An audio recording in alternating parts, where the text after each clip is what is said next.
All right, Al, the floor is yours. All right. Thank you, Tom. So this is a photo from a demonstration at the state capitol in Madison, Wisconsin in 1994, when Exxon and its Canadian partner Rio Algom uh, reapplied for the Crandon proposed zinc copper sulfide mine at the headwaters of the Wolf River, and 1 mile 1 mile upstream from the Mole Lake Sikagan Ojibwa Reservation.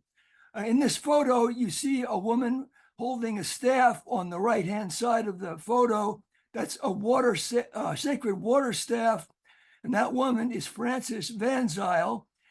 She is one of the leaders of the opposition to the Crandon mine for the entirety of that 28-year struggle.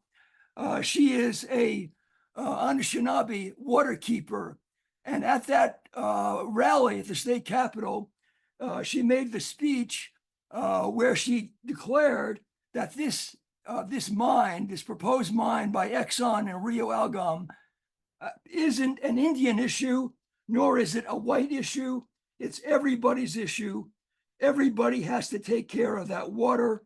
The women are the ones who are keepers of that water.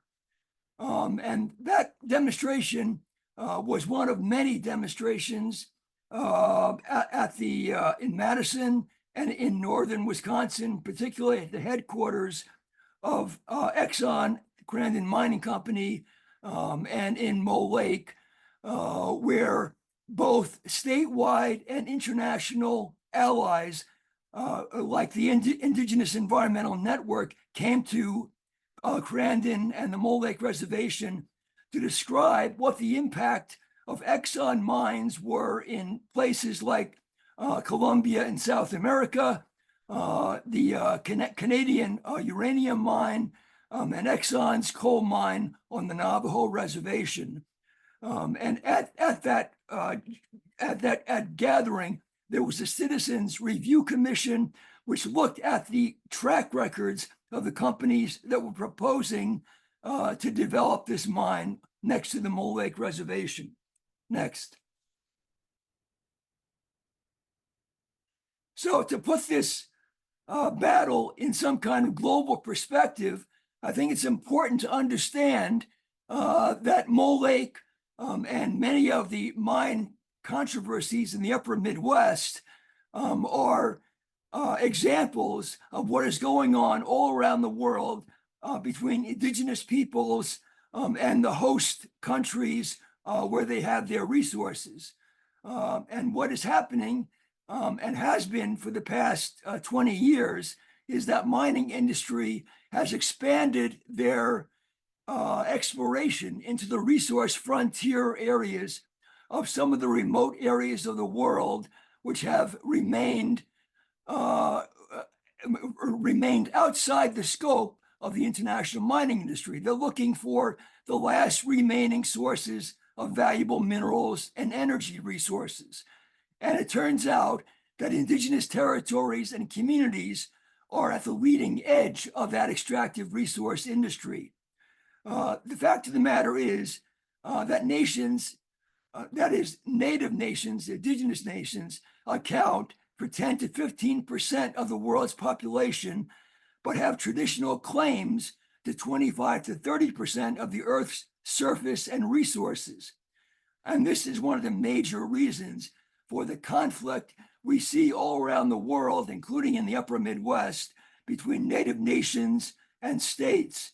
And not only do they have claims to those off-reservation and off-reserve areas, but those areas have some of the most ecologically important, critical biological and ecological resources that are at stake when these mining companies invade these indigenous nations. Next. Now, during the 1980s and 1990s, we had some of the most intense Indian and non-Indian conflict in northern Wisconsin over the so-called spearfishing controversy, which was based upon 19th century treaties, which provided for the right of the Indigenous Nations of the Ojibwe to hunt, fish, and gather in the territory that they sold to the federal government. So contrary to conventional wisdom, that conflict during the Ojibwe spearfishing conflict was transformed into environmental cooperation, where non-Indian towns came to see Native American sovereignty and treaty rights as an effective legal tool to protect their communities and a common watershed against mining companies. So on the left-hand side of the screen, there's this headline from the State Journal, which talks about old foes, now allies. In other words, a lot of the people that were interested in fishing and members of sport fishing groups had initially opposed the Chippewa harvesting walleye and other fishes, other fish resources from northern Wisconsin, on the mistaken belief that the Chippewa were over harvesting the resource. It turned out not only were they not over harvesting the resource, but the primary threat to the resource was not spearfishing, but it was toxic discharge that would be released into Wisconsin waterways if mining companies were allowed to proceed at Crandon and other mining areas like the Flambeau mine in Ladysmith, Wisconsin. And so the supporters of treaty rights, as well as the tribes and some environmental organizations, rallied behind the tribes and said that the real threat to the resource was not the overfishing, but the toxic discharge. And furthermore, that the tribes, because they were sovereign governments, had the right to regulate their own lands and waters and protect those waters from intrusion and contamination by mining companies. Next. So the Crandon mine conflict extended over 28 years, from 1976 to 2003. In 2003, the Mole Lake Ojibwe and the Forest County Potawatomi jointly purchased the mineral rights to the Crandon area after many years of opposition and after the decision of the federal government to recognize the sovereign right of the Mole Lake tribe to regulate their own water quality as it flowed from the mine site onto the reservation and onto their wild rice beds a mile downstream from the proposed mine.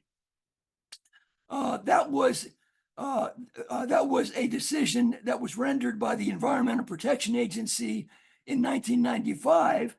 And as soon as that decision recognized the right of the Sakagan Ojibwe to regulate water quality, the state of Wisconsin sued the Environmental Protection Agency and said that the only people that had the right for water quality regulation was the state of Wisconsin, not the tribe.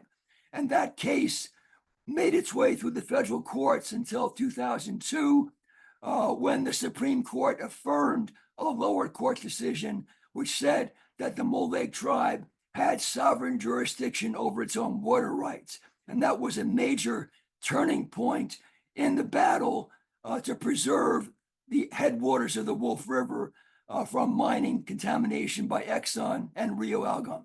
Next slide. The triumph of the Mole Lake and the Forest County Potawatomi to preserve the area around the mine site from future mining development was not the only major achievement of this Indian and environmental coalition. The other major achievement occurred in 1998 when this alliance lobbied for passage of what is known as the mining moratorium, or the Prove It First legislation, which prohibited the state from approving a mine until the mining company could prove that they mined in a sulfide ore body without contaminating groundwater and surface water. And this photo that you see on the left-hand side of the screen features Fred Ackley, one of the leaders of the Mole Lake opposition, at a state capitol rally in support of the mining moratorium legislation, which did pass in 1998. And next to him, you see the person with the cheese head, which was the abbreviation for this Indian Environmental and Cheesehead Alliance, because the people downstream on the Wolf River, from Crandon all the way to Green Bay, understood that what was at stake was the discharge of contaminated wastewater that would affect the entire Wolf watershed area from Crandon, Wisconsin to Green Bay, Wisconsin. And what happened after 1998 is that the international mining industry was taken by surprise. They had never conceived of the possibility that a grassroots alliance of Indians and sport fishermen, which had been at each other's throats during the 1980s over the spearfishing conflict, could come together and defeat the world's largest oil corporation and later on the world's largest mining corporation. And so in the Mining Environmental Management Journal in 2000, they portrayed the political movement responsible for this landmark environmental legislation, quote, as an example of what is becoming a very real threat to the global mining industry. And after Crandon, the watchword in the international mining industry was, watch out if you don't have the support of the community, because that means you don't have a social license to operate a mining company. And this has fueled anti-mining activism all around the world. Next. So October 28th, 2003, the Mole Lake Ojibwe and the Forest County Potawatomi purchased the 5,000-acre Crandon mine property and ended a 28-year battle to protect the headwaters of the Wolf River from sulfide mining, which meant something that had never happened before when you had battles between indigenous people and mining companies. There have been victories where indigenous peoples have defeated a particular project, but 5 years later, when the price of copper or gold goes up on the world market, other companies come back and they try to do the same thing all over again. In this case, because they bought the mineral rights to the area, there's no company that will be coming back when the price of copper or gold increases, because this property is now owned jointly under the conservation leadership of Mole Lake and Forest County Potawatomi. And under that agreement, there will never be another sulfide mine at the headwaters of the Wolf River that will threaten anyone, either native tribes or downstream people on the Wolf River. Next. So that conflict ended in 2003, but in 2011, another mining company, Gedicks Taconite Company, which was in fact a coal mining conglomerate from Kentucky and Virginia and Illinois, wanted to develop an iron mine on the banks of Lake Superior in the Pinocchio Hills, just upstream from the Bad River Ojibwe Reservation, and also upstream from the wild rice beds that were overseen by the Bad River Ojibwe. And so what happened in 2011 to 2015, that the Bad River tribe learned the lessons of grassroots organizing and applying to the Environmental Protection Agency for treatment as a state to regulate water quality. And so in 1995, in 2011, the Bad River tribe did what the Mole Lake tribe did in 1995. They won the right to set their own water quality standards to protect water entering the tribe's wild rice beds. And so when that happened, Mike Wiggins, the chairperson at Bad River, announced to the surrounding community, from just north of the Pinocchio Mountain area to Lake Superior, our tribe is ready to stand up and protect Nibi, the Ojibwe word for water, for all peoples and future generations.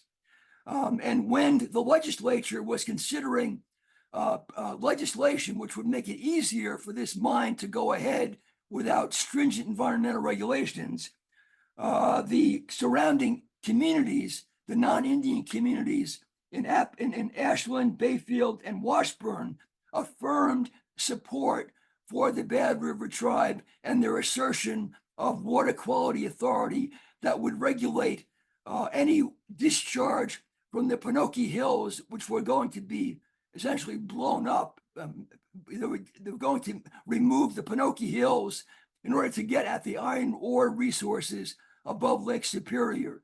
And they affirmed their support for the right of the Bad River tribe to protect the watershed for all the communities that depended upon the Pinocchio Hills and the Bad River.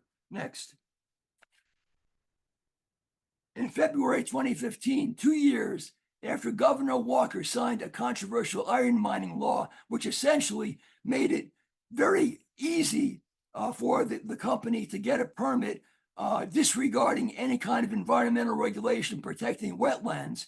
It was designed to speed up the mine permitting, and Gedicks nonetheless pulled the plug on the project because they said the project was not feasible, citing, quote, unexpected wetlands at the mine site.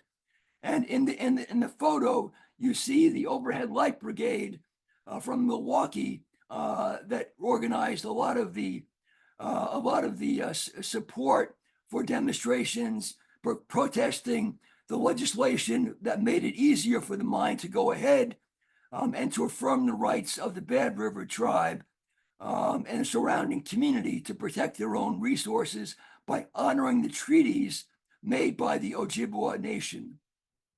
Next. The so-called unexpected wetlands were not, in fact, unexpected if they had listened to the scientists employed by the Great Lakes Indian Fish and Wildlife Commission and the Bad River tribe. They would have realized that the vast majority of the land surrounding the proposed mine site were wetlands that would be destroyed by the removal of the Pinocchio Hills in order to get at the iron ore resources. And what happened in the case of the opposition to the proposed iron mine, which, by the way, would have been the largest open pit iron mine in the world above Lake Superior, discharging contaminated wastewater and sulfide acid generating materials into Lake Superior.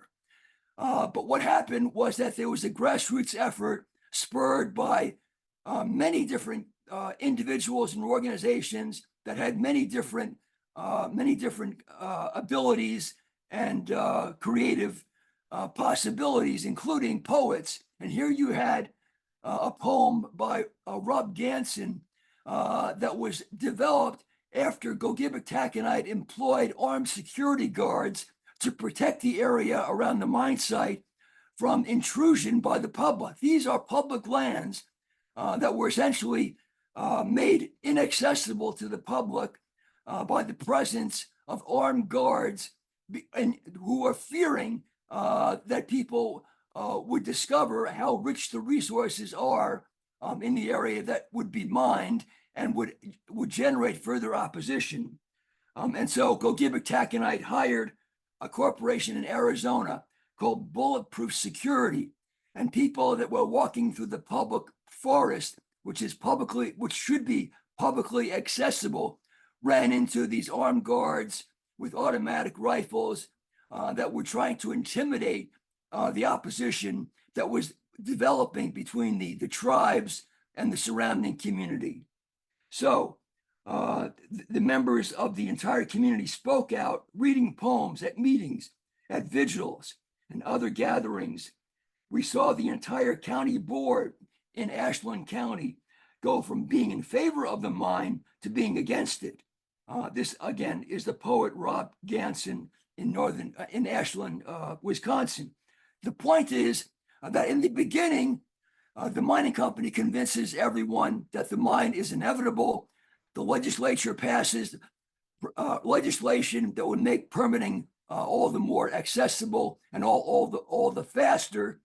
And what happens is that as communities understand what the stakes are in these projects, they educate themselves, they organize themselves, and they attend every single public meeting and public hearing and express widespread public opposition. And that is what changes the minds of the people who are making decisions at the level of the county board, the town board, and the legislature. Next. With the support of the Lakota Ojibwe tribe, Paul Demain established the Harvest and Education Camp on public forest land in the Pinocchio Hills as a gesture of solidarity with the Bad River Ojibwe tribe.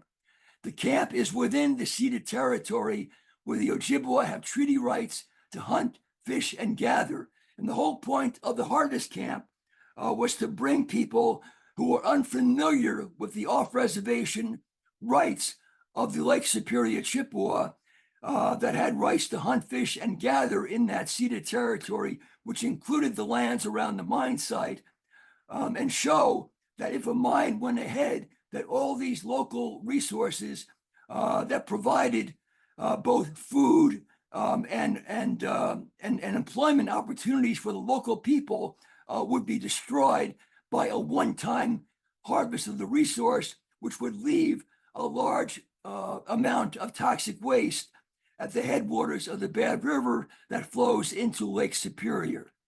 During the period of the Harvest Camp, for a period of 2 years, from approximately 2011 to 2012, 2013, 5,000 people visited the Harvest Camp and understood what the stakes involved were with this proposed iron open pit mine. Next. As I said before, what happens in northern Wisconsin and the upper Midwest is a microcosm of the worldwide struggle of Indigenous peoples to assert their rights to control their own lands and resources from unwanted and destructive mining development. And so while the laws defining Indigenous rights vary by country, free, prior, and informed consent is evolving as the international norm for governing development projects in Indigenous communities. The notion of free, prior, and informed consent is embodied by the United Nations Declaration on the Rights of Indigenous Peoples that was passed overwhelmingly in the United Nations in 2007. And Indigenous peoples all around the world are now using this notion that they need to be consulted prior to any development that affects their territories, and they need to have fully accessed material that would allow them to understand all of the impacts of the proposed project before any development takes place. Next. So this notion of free, prior, and informed consent has revitalized Indigenous efforts to assert self-determination and resist unwanted mining projects in places like Guatemala. There have been 65 consultas or plebiscites or referenda which have held in Indigenous communities about mining projects on Indigenous land. And more than 1 million people have expressed their opposition, mostly out of concern over water pollution and its devastating impact on agriculture. Despite arguing that the votes are not legally binding, the government of Guatemala was forced to suspend new metal mining licenses for 2 years to stop massive Indigenous protests. And so once again, the important point here is that the state can issue all of the permits they want, whether it be in Wisconsin or in Guatemala, but if those permits go against the wishes of the overwhelming majority of the people that will be affected by those projects, there is no social license to operate. And that no social license to operate means that governments are reluctant to continue supporting the project, and investors are less likely to risk their investment when there is widespread opposition. Next. So if the mining industry realizes that controversial projects can be stopped, and they can be stopped dead by local people and communities, threatening both shareholder value and destroying executive careers. This photo you see on the left side of the screen, Wisconsin Says Stop the Mine, was put together by people opposing the Back 40 project in Menominee, Michigan, and Marinette, Wisconsin, in 2016, when they had the first public hearing by the state of Michigan on issuing a mine permit for a controversial metallic sulfide mine right next to the Menominee River, which forms the border between Michigan and Wisconsin. And the whole notion of a social license is that it is the local community's acceptance or approval of a company's presence and activities. It is not something that can be granted by any state agency. It is intangible and unwritten, and has no legal institution that is in charge of issuing a social license. It is something that comes directly from the grassroots. Next. Now, just to impress upon people that the mining industry takes a social license to operate seriously, this is a mining industry consulting organization, Ernst & Young, and they are in charge, based upon input from the mining industry, of assessing what the key risks are facing the mining industry in 2020. And in 2020, they suggested that a social license to operate was the most significant challenge mining companies face. And again, this is a business-related organization telling the mining industry what they need to be aware of if they are going ahead with the mining project. And if you notice on the chart, the number one consideration at the bottom of the chart is license to operate. Next. The Menominee Nation water protectors have joined with local citizens, environmental, and sport fishing groups in both Michigan and Wisconsin in persuading towns, counties, and tribes to pass resolutions opposing the Back 40 metallic sulfide mine. Menominee County, Michigan, which is the site of the proposed mine, voted 5-4 to oppose the project. Right. This is where the headquarters of Aquila Resources is, in Menominee, Michigan, where the proposed mine is being publicized, and the county board, which again was initially in favor of the mining project, understood that given the local opposition that appeared at their consecutive county board meetings, they were persuaded that there was significant local opposition to the project, and they voted to oppose the project. Next. In recent years, there's been a significant increase in the number of production stoppages and confrontations at mines relating to social license to operate. This is something not just in the upper Midwest, but all around the United States and all around the world. Next. In March 2017, El Salvador became the first country to impose a nationwide ban on metal mining. Legislators overwhelmingly voted in favor of the ban, claiming that the country's dwindling clean water supply could not sustain metal mining operations. I was in El Salvador in 2007 with Madison Architect's Sister City project, and we visited some of the communities that had passed resolutions against proposed gold mines. And what happened was that as local communities passed resolutions opposing the gold mining projects, they convinced higher levels of government at the county and eventually at the national level. In fact, the entire Catholic Church institution in El Salvador, which is one of the most powerful social agencies in El Salvador, supported the ban on mining, as did the right-wing Arena Party, which was the opposition party against the environmental groups in El Salvador. So both political parties in El Salvador understood quite clearly that this was not a partisan issue. This was an issue for the survival of the water supply, clean water supply in El Salvador, which was important for agriculture, important for jobs, and important for clean drinking water and a healthy economy. Next. And of course, this is not something that is confined to the global South. In places like Maine, which has a long history of mining companies that have polluted a water supply in mine sites in Maine. In May 2017, the Maine Senate, 35-0, and in the House, 122 to 21, passed a bill that bans larger open pit mines, prohibits underwater storage of mine waste, and requires companies to set aside money to clean up their contamination. These are all reforms of the mining industry that challenge the unquestioned authority of the mining company to dictate the terms that they operate on when they apply for mining permits in the United States or elsewhere.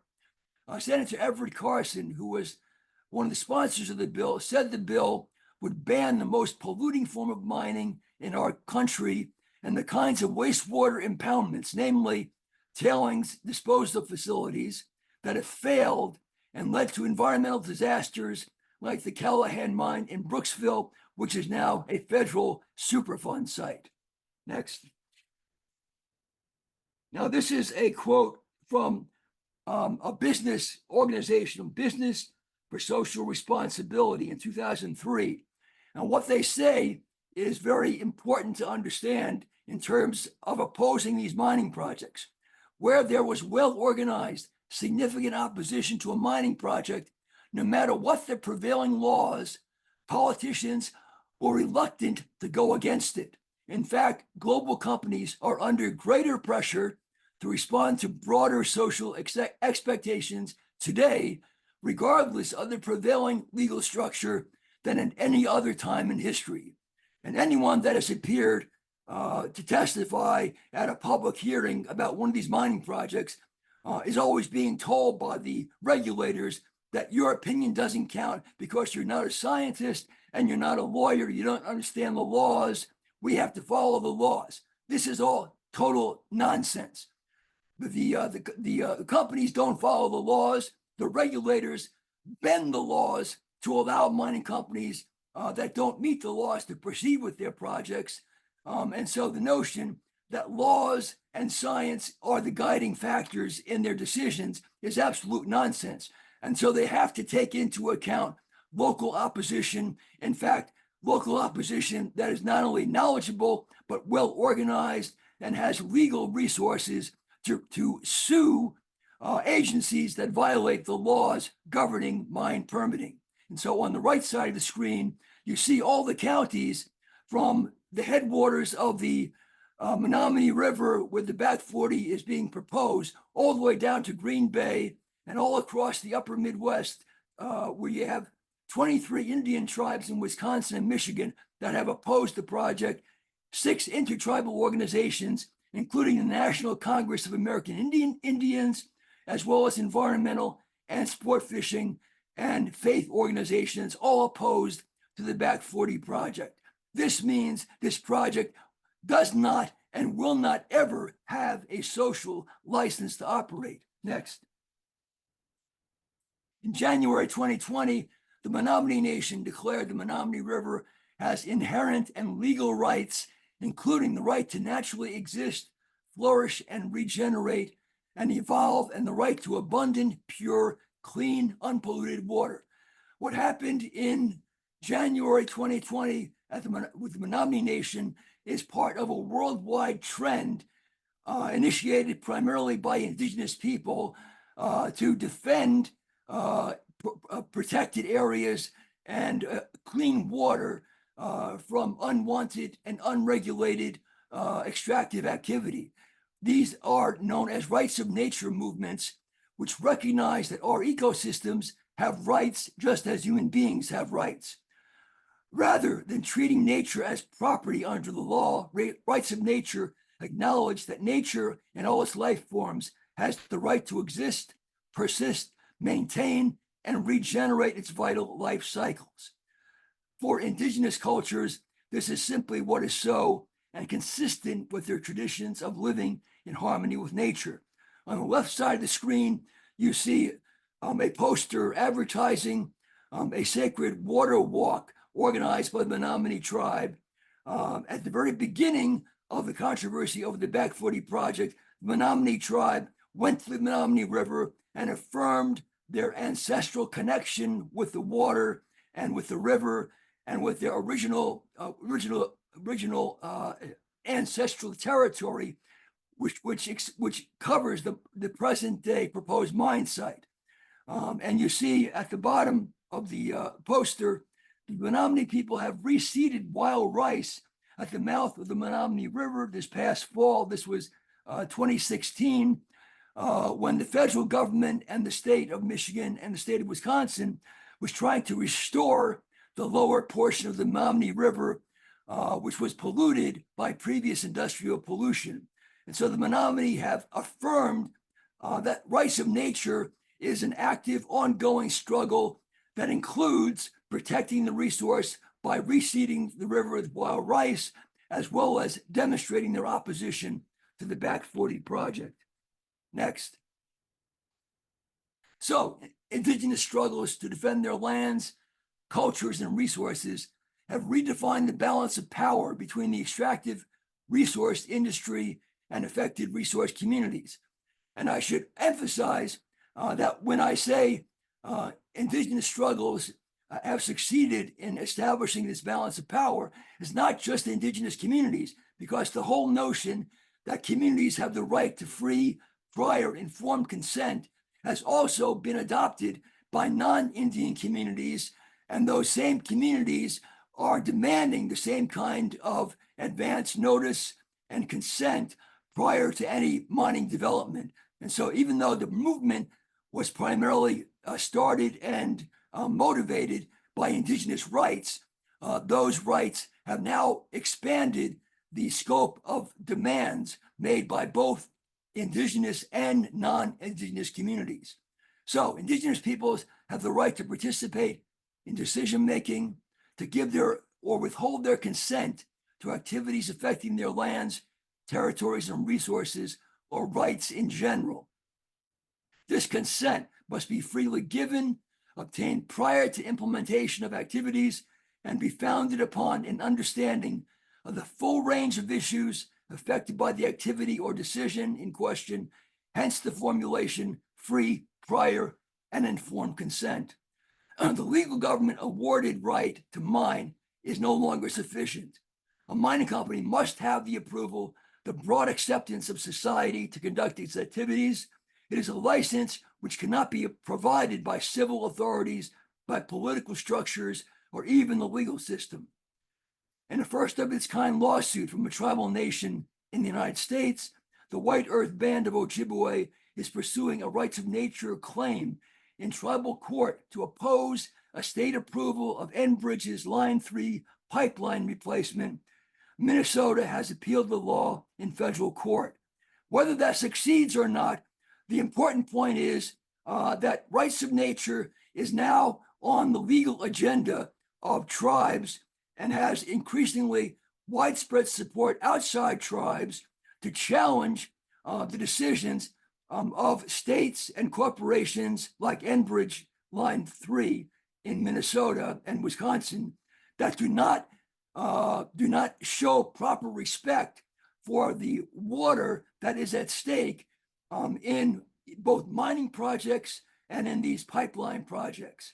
And in that sense, what is happening in northern Wisconsin is an extension of the battle that was originated at Standing Rock on the Standing Rock Reservation against the Dakota Access Pipeline, which brought together hundreds of thousands of supporters all around the world to oppose a project which would have violated indigenous treaty rights as well as threatened the water supply of both Indian and non-Indian communities. The bottom line is that treaty rights and indigenous rights are a foundation of opposition to destructive extractive activities which threaten water supply. That's why one of the guiding demands or guiding principles of a Standing Rock opposition was water is life. That is true, whether it be at Standing Rock or in the upper Midwest. Thank you. Oh, last slide. From Chief Oshkosh to Aldo Leopold, Senator Gaylord Nelson, and Walt Brissett. Walt Brissett was a Red Cliff Ojibwa activist, active in supporting the right of the Ojibwe to exercise their treaty rights during the spearfishing controversy, as well as present-day grassroots activists. Environmental defense is what we do. And the great wisdom of anthropologist Margaret Mead: never doubt that a small group of thoughtful, committed citizens can change the world. Indeed, it is the only thing that ever has. Thank you.